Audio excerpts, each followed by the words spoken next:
ពិតណាស់ចំពោះអតីតវរកញ្ញាម៉ែននងនីតកន្លងមកមិនត្រឹមទទួលបានការចាប់អារម្មណ៍ពីសមត្ថភាពផ្សេងលើវិស័យបវរកញ្ញានិងរូបសម្រស់នោះទេប៉ុន្តែនាងក៏តែងឆក់បានការចាប់អារម្មណ៍ជុំវិញការចាយជីវិតឯកជនជាពិសេសទទួលបានការសរសើរជាមួយនឹងអត្តចរិតរួសរាយនិងភាពក្រមិចក្រមើមគួរឲ្យស្រឡាញ់របស់នាង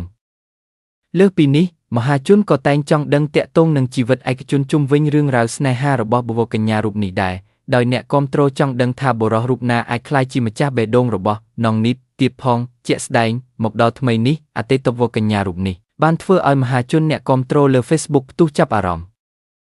និងអបអរខ្លាំងក្រោយនាងបង្ហោះរូបភាពមួយសន្លឹកជាគូនឹងបុរសរូបសង្ហាម្នាក់ដែលគេស្គាល់ថាជាដុកត្រល្បីឈ្មោះលើបណ្ដាញសង្គមគឺលោក ដឺ ថង ងាកមើលលើ Facebook របស់លោក ដឺ ថង ក៏បានបង្ហោះរូបភាពជាគូនឹងកញ្ញានងនីតដូចគ្នាគ្រាន់តែអ្នកទាំងពីរពុំទាន់បញ្ជាក់ថាមានទំនាក់ទំនងអ្វីនឹងគ្នាឡើយតែអ្នកគាំទ្រភាគច្រើនបានចែករំលែកនិងបញ្ចេញមតិរំភើបអបអរចំពោះអ្នកទាំងពីរក្នុងន័យទំនាក់ទំនងពិសេសផងដែរ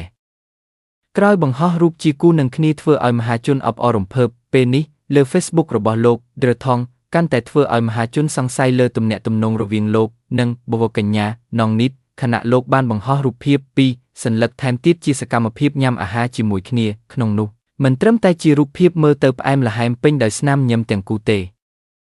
ថែមទាំង ដឺ ថង បាននិយាយពាក្យយ៉ាងមានន័យផ្អែមមុតពេលមានបវរកញ្ញានងនីតនៅក្បែរទៀតផងការបង្ហោះនោះលោក ដឺ ថង បានភ្ជាប់ជាមួយ caption យ៉ាងផ្អែមលើរូបភាពនោះថាម្ហូបអីមិនសំខាន់អ្នកយើងញ៉ាំជាមួយ